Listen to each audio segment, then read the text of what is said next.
मैं गुलजार है। आप देख रहे हैं आपका और हमारा अपना reaction YouTube channel world real reaction. Video अच्छी लगे लाइक शेयर जरूर कर दें। काफ़ी अर्से बाद गुलजार भाई हमारे साथ हैं। लिबनान का मुस्लिम साइंटिस्ट बना राम भक्त हैं। लिबनान का मुस्लिम साइंटिस्ट, मज़ेदार होने वाली वीडियो पर देखते हैं वीडियो, फिर देते हैं इस पर रिएक्शन। नमस्कार दोस्तों, डीडी रेट के एक और रिएक्शन वीडियो में आप सभी का स्वागत है। मैं हूं आलोक। तो आज जो वीडियो लेकर आए हूं वो वीडियो है इंस्पायरिंग साइंस का। बहुत ज़बरदस्त वीडियोस बनाते हैं, आप जाकर इनके चैनल को विजिट कर सकते हैं। लिंक दिया हुआ है मैंने नीचे इस वीडियो का। तो टाइटल है लेबनान का मुस्लिम वैज्ञानिक बना कट्टर राम भक्त, इस्लाम छोड़ राम मंदिर और रामायण पर की रिसर्च। तो बड़ा इंटरेस्टिंग वीडियो लग रहा है भाई, चलिए देखते हैं। लेबनान मिडिल ईस्ट का एक ऐसा देश जहां पर 70% मुस्लिम आबादी रहती है, जहां पर सनातन की वैदिक संस्कृति का दूर दूर तक कोई नामो निशान नहीं है। पर क्या आप ये कल्पना कर सकते हो कि लेबनान का एक प्रसिद्ध मुस्लिम वैज्ञानिक इस्लाम को छोड़कर भगवान श्री राम का सच्चा भक्त बन सकता है? It's an honor to have you here, so please welcome Dr. Tony Nader.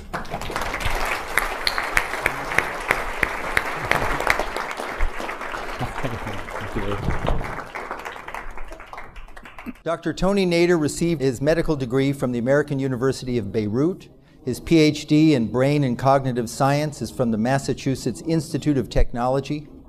He was a clinical and research fellow in neurology at the Massachusetts General Hospital, Harvard Medical School, and assistant director of the Clinical Research Center at MIT. Ram is in this part of the brain, not only where he is sitting here, but he covers an area a bit wider here in the parietal lobe. This is called the frontal lobe, but we had to put him somewhere in the picture. But the reality of Ram covers a wider area here. That अब ये बता रहे हैं कि ये इंसान का दिमाग इन्होंने दिखाया है और दिमाग के भीतर श्री राम का इमेज लगाया है कि राम कहाँ कहाँ विराजते हैं आपके दिमाग में। ये सोचिए, बहुत बड़े डॉक्टर हैं, सर्जन हैं। आप सोचिए कोई छोटे मोटे आदमी नहीं है, बहुत पढ़े लिखे, बहुत हाईली क्वालिफाइड हैं। और अगर ये बात कुछ कह रहे हैं तो बिना कुछ ऐसे हवा हवाई बातें तो क्यों नहीं, या इनको पैसे तो दिए नहीं होंगे कि पेड हैं आप बोल दीजिए कि आप अपनी इज्जत भी दांव पर लगा दीजिए, ऐसा तो होगा नहीं। तो वो ये समझा रहे हैं कि जो फ्रंटल लोब है इसमें राम बता रहे हैं कि वो कहाँ कितने एरिया तक उनका इसका इंपैक्ट है।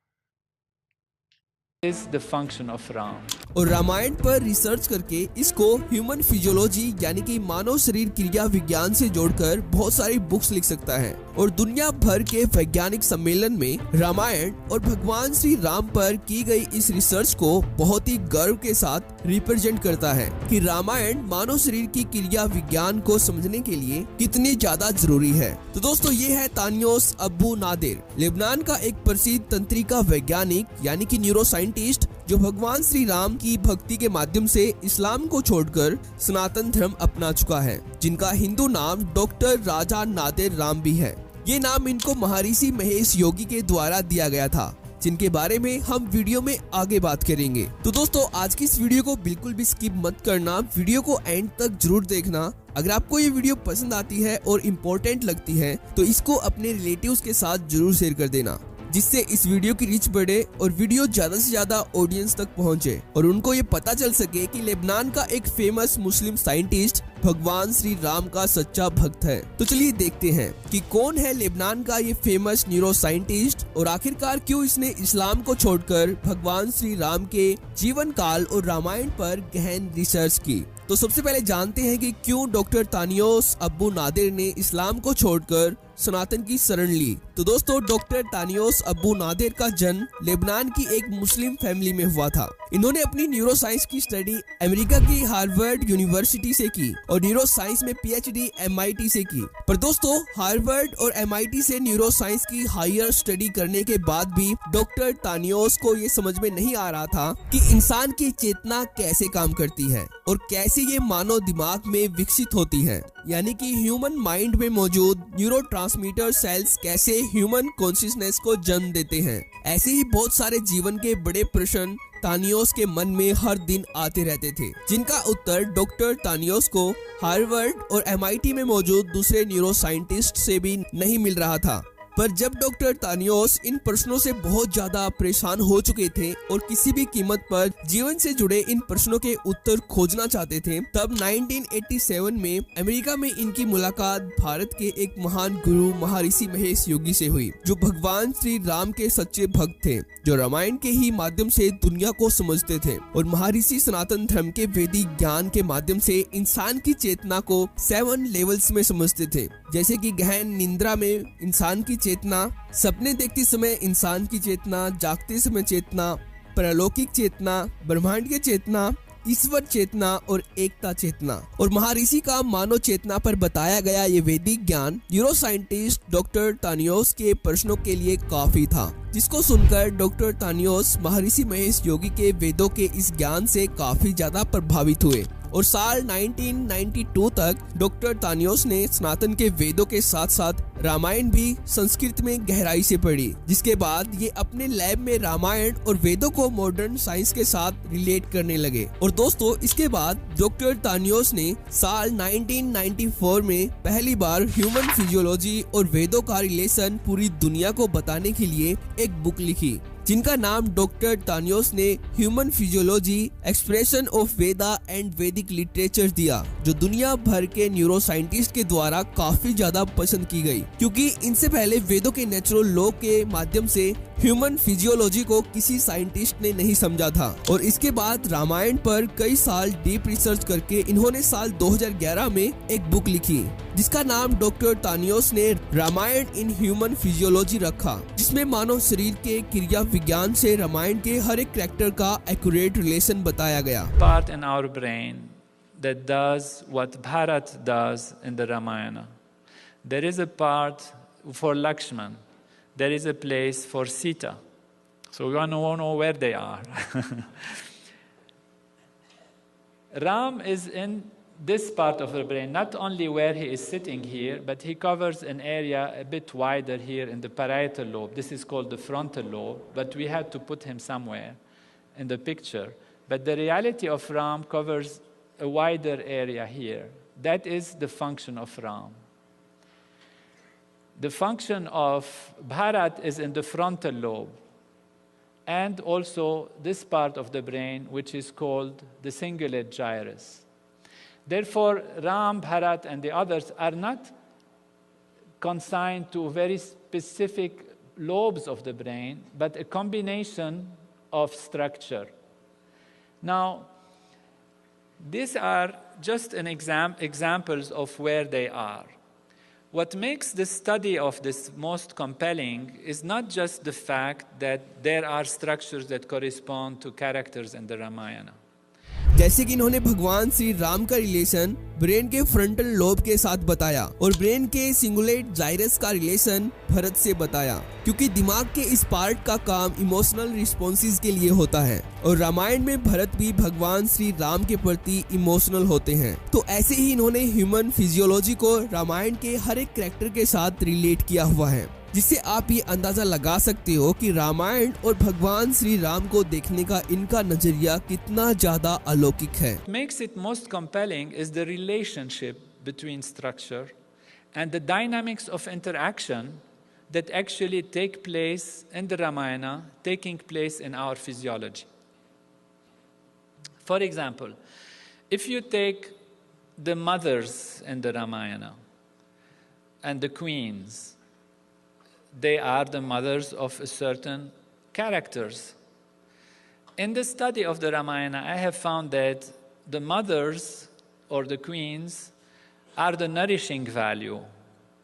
And तो अगर आप इनके बारे में और डिटेल से जानना चाहते हो तो मैंने इस वीडियो में इनके बारे में और भी डिटेल से बताया हुआ है कि कैसे ये अमेरिका में दूसरे साइंटिस्ट के साथ मिलकर एक हिंदू राष्ट्र रन कर रहे हैं, वो भी पूरे गर्व के साथ, जो भगवान श्री राम के मूल्यों पर आधारित है। तो दोस्तों, अगर आपको ये वीडियो पसंद आई हो तो वीडियो को लाइक करके इसको अपने रिलेटिव्स के साथ शेयर कर देना, और अगर आपके मन में इस वीडियो के बारे में कोई प्रश्न है तो उसे कमेंट करके हमें जरूर बताना। तो आज की इस वीडियो में इतना ही, तो थैंक्स फॉर वॉचिंग। चलिए दोस्तों, वीडियो खत्म हो गया और बहुत अच्छा वीडियो था, बहुत सारी जानकारी मिली है। देखिए, इसलिए मैं कहता हूँ, अक्सर कहता हूँ, कई लोग ना रामायण महाभारत को फेक बताते हैं। आप समझिए, जो वो चीज़ बोल रहे हैं, ये नहीं बोल रहे कि वो राम जी बैठे हुए हैं, बेसिकली भगवान राम का जो कैरेक्टर है, कैरेक्टर इन द सेंस कि वो उनके लिए गए फैसले, उनकी सोच, उनको दुनिया को देखने का नजरिया, ये सारे अलग अलग। लक्ष्मण अलग थे, वो क्रोधी स्वभाव के थे, चाहे माता सीता हो, उन सबके ना कैरेक्टर हैं एक। वो आपके दिमाग के किस हिस्से से मेल खाते हैं, बहुत गहरी बात है ये, उसको डिपिक्ट किया गया है। तो बहुत बड़ी बात है। और देखिए, रामायण महाभारत के लिए या हमारे सनातन धर्म के लिए बहुत लोग मजाक उड़ाते हैं कि साइंटिफिक नहीं है, ये नहीं है, वो नहीं है, ऐसा नहीं है। आपको आइडिया नहीं है क्योंकि आपको नॉलेज नहीं है, इसलिए आपको आइडिया नहीं है कि कितना साइंटिफिक है। और जिन लोगों को पता है वो कोई छोटे मोटे आदमी नहीं। मुझे याद है एक एस्ट्रोफिजिसिस्ट हुआ करते थे, कार्ल सागन, आप नाम जाकर पढ़िएगा, बहुत बड़े एस्ट्रोफिजिसिस्ट रहे हैं। उनकी एक सीरीज है कॉस्मोस, आप जाकर यूट्यूब पर अवेलेबल है, आप जाकर उस कॉस्मोस सीरीज को देखिए। और उसमें उन्होंने बताया है कि सनातन धर्म और हिंदुइज्म किस तरह आज मॉडर्न जो साइंटिस्ट हैं या साइंस है उनको बता रहा है कि ये हम सब पहले से जानते हैं कि कैसे चीजें होती हैं। तो आप हैरान रह जाएंगे, उनकी बहुत पुरानी डॉक्यूमेंट्री है, तो आप हैरान रह जाएंगे उन चीजों को जानकर और सुनकर। The Hindu religion is the only one of the world's great faiths dedicated to the idea that the cosmos itself undergoes an immense, indeed an infinite, number of deaths and rebirths. It is the only religion in which the timescales correspond, no doubt by accident, to those of modern scientific cosmology. Its cycles run from our ordinary day and night to a day and night of Brahma, 8.64 billion years long, longer than the age of the Earth or the Sun, and about half the time since the Big Bang. And there are much longer time scales still. अच्छा, इसका एक और example मैं अक्सर देता रहता हूं। एक लैब है बहुत बड़ी दुनिया की, CERN, CERN, बहुत बड़ी लैब है। वहां पर पार्टिकल्स की खोज की जाती है, ब्रह्मांड के बारे में जाना जाता है, यूनिवर्स के बारे में एक्सपेरिमेंट्स किए जाते हैं। वहां पर भगवान शिव की एक बहुत बड़ी प्रतिमा लगी है, नटराज वाली। तो नटराज की जो प्रतिमा है वो यूं ही नहीं है, वो बहुत साइंटिफिक है, वो पूरे यूनिवर्स को डिपिक्ट करती है। तो वो साइंटिस्ट पागल नहीं है या वो लैब पागल नहीं है कि उन्होंने उसको वहां पर स्थापित किया है। वो जानते हैं कि इसका रेलेवेंस क्या है, कितना साइंटिफिक है ये। इसके अलावा मेरे पास 1000 एग्जाम्पल हैं। अब पता नहीं आप लोग कितना लोग आप लोग पढ़ते लिखते हो या कितनी चीजें आप लोग एक्सप्लोर करते हो। विदेशों में जो बड़े बड़े साइंटिस्ट हैं, जो बड़े बड़े मैं कहूं कि पढ़ाई करने वाले लोग हैं, वो हमारे वेदों का अध्ययन करते हैं। और जब वो अध्ययन करते हैं, जो चीजें उनमें पता चलती हैं, तो वो समझते हैं कि जो मॉडर्न साइंस आज बातें कह रहा है या जो चीजें उसने निकाली हैं, वो आज से हजारों साल पहले लिखी गई इन किताबों में मौजूद है, विद प्रूफ्स, विद फैक्ट्स। इसलिए हम कहते हैं कि सनातन धर्म बहुत साइंटिफिक है। हम यूं ही नहीं कहते, इसके प्रमाण है। The Vedic cosmology involves a cyclical concept of time. And the basic unit of this Vedic cyclical time is called the Kalpa, or the day of Brahma. It lasts for 4,320,000,000 years. It's followed by a night of Brahma, which lasts for 4,320,000,000 years. Then there's another day, another night, another day, another night, and the cycles go on endlessly. Carl Sagan, a famous astronomer who had a television show called Cosmos, announced in one of his episodes that he thought, just what you're saying, that among the cosmologies of the world's culture, the Vedic cosmology seemed to be the one that had time scales of the same order of magnitude as promoted by modern astrophysics. So I think that's true. इसके अलावा रामायण और जो महाभारत है वो सिर्फ ग्रंथ या किताब नहीं है, बहुत कुछ है, बहुत कुछ है। और मैं इसका एक छोटा सा एग्जांपल देना चाहूंगा। सलमान खान को तो आप सब लोग जानते होंगे, भाई पूरी दुनिया में फेमस हैं, मुसलमान एक्टर हैं, बहुत बड़े एक्टर हैं।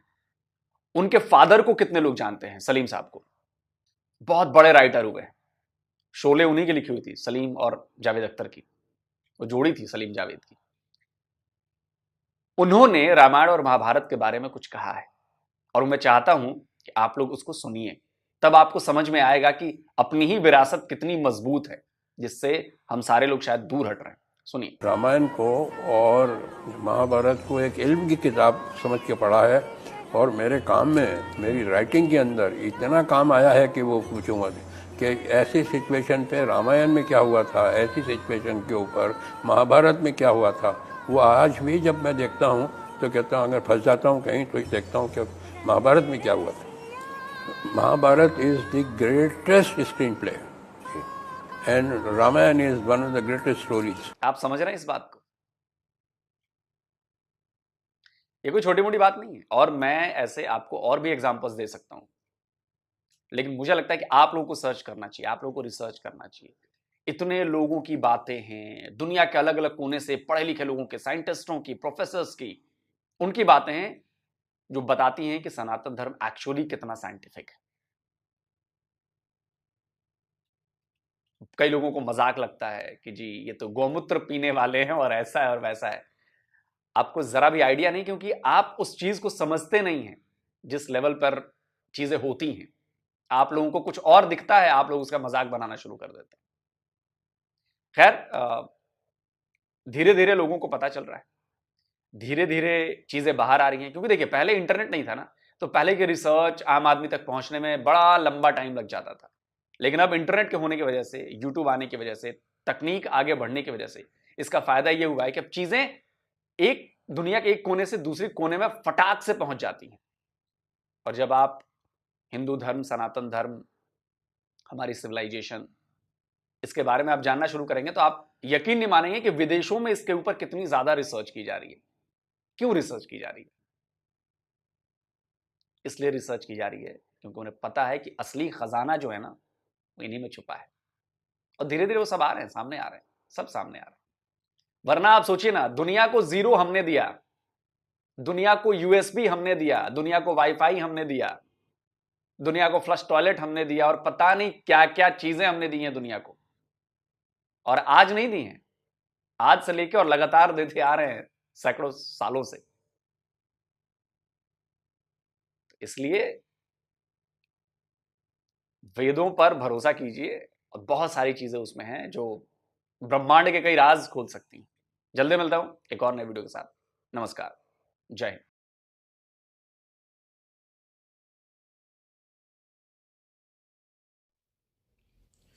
तो जी दोस्तों, वीडियो हो गई ख़त्म। ओ यार, ये तो काफ़ी, अब बातें मुझसे तो स्किप हो जाएंगी क्योंकि जितने हवाले लोग सर ने एंड पर दे दिए ना, मतलब कितने ऐसे रिसर्चर हैं, कितने ऐसे साइंटिस्ट या एस्ट्रोनॉमर हैं या रिसर्चर हैं जिन्होंने मतलब ये दावा किया, ये साबित किया है कि मतलब कि उनका जो स्टडीज़ है वो कहीं ना कहीं जाकर लिंक करती है रामायण के साथ। तो मुझे इस बात पर का तो पता नहीं कि कितनी स्टडी ये लिंक कर रही हैं, लेकिन इतना ज़रूर मुझे पता है कि अगर मैं बात ब्रीकी में लेकर जाऊँ ना, यही चीज़ें जो ना हमारे मज़हब के अंदर भी हैं, तो अक्सर मैं कभी के बाद सोचो में डूब जाता हूँ और गौर फिक्र करता हूँ कि यार ये क्या फिर डिफरेंस क्या, हमारी भी कितनी ही ऐसे, हमारे इस्लाम मज़हब में कितनी ऐसी प्रेडिक्शंस हैं, कितनी ऐसी तालीमात हैं जो कि बिल्कुल साइंटिस्ट के साइंस के बिल्कुल मतलब इक्वल है या उनकी तर्जमानी करती हैं। अब काफ़ी लोग मुझसे चपटी ज़मीन वाला सवाल ज़रूर करेंगे, तो अगर उस पर मैं अगर आपको दलील देना शुरू कर दूं तो वो भी काफ़ी लंबी वीडियो हो जाएगी। मुझे पता है आपके पहला क्वेश्चन ही ज़मीन चपटी वाला होगा, तो मेरा ख्याल में सारे लोग तो साइंस नहीं पढ़ते होंगे, इसलिए मैं इस पर इतनी ज़्यादा वजाहत नहीं दूंगा। हाँ, आलोक सर अगर इस मौजू पर बात करें ना कि ज़मीन कैसे चपटी, आपका हालांकि चपटी का लफ्ज़ आई ही नहीं है, कुरान में चपटी का लफ्ज़ नहीं आया, क्योंकि मुझे आपके सवालों का पता है, इसमें पहले जवाब दे रहा हूँ। कुरान पाक के अंदर ज़मीन को बिछोने के तौर पर नाम दिया गया, चपटी का जिक्र नहीं आया। तो स्टैटिक का मैं पहले दे चुका हूँ, बहुत बड़ी डिटेल के साथ इसकी मैं वजाहत कर चुका हूँ कि ज़मीन कैसे स्टैटिक है। असल भाई आप भी थे उन वीडियोज़ में कि ज़मीन घूमती है कि साकन है, क्योंकि हमारी जो है ना कुरान मजीद में ये कहा कि ज़मीन स्टैटिक है। अगर तो ऐसा है तो ये फिर सच है। तो खैर बात करने का पर्पज़ ये था कि अगर ये मुस्लिम बंदा इसने अगर रामायण पर और हिंदुज़म पर रिसर्च किया है तो वो बड़ा क्लोज पहुंचा। उसने किस जगह पे बिल्कुल ठीक पाया और उस हिसाब से उसने अपना जो है तजिया वो सही पाया, उसने शो किया। उसने ये जिस तरह लोग सर भी कह रहे थे ना कि फ्रंटल वो दिखा भी रहा था स्टेज पर कि हमारा जो फ्रंटल लोब है दिमाग का, उस पर ये नहीं कि उधर बैठे हुए हैं, उनके कहने का मकसद ये है कि कंट्रोल है उनकी सोचों का, उनके जो करैक्टर्स का, जिसके मुख्तलिफ करैक्टर हैं जिनका नाम भी लोग सर बता रहे थे।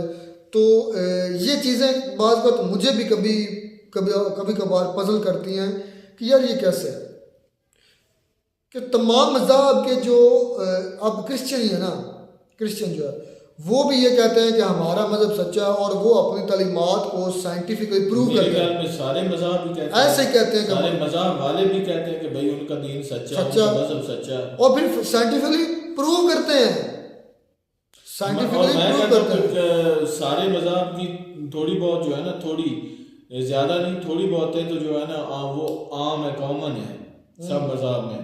अच्छा, मैं एक बात करना चाहता हूँ कि लोग सर ये कहते हैं कि एक मुस्लिम उसने रिसर्च किया है वो बुद्धिज्म के पर और उसने कुछ हिंदुइज्म पर कुछ ना कुछ तो उसको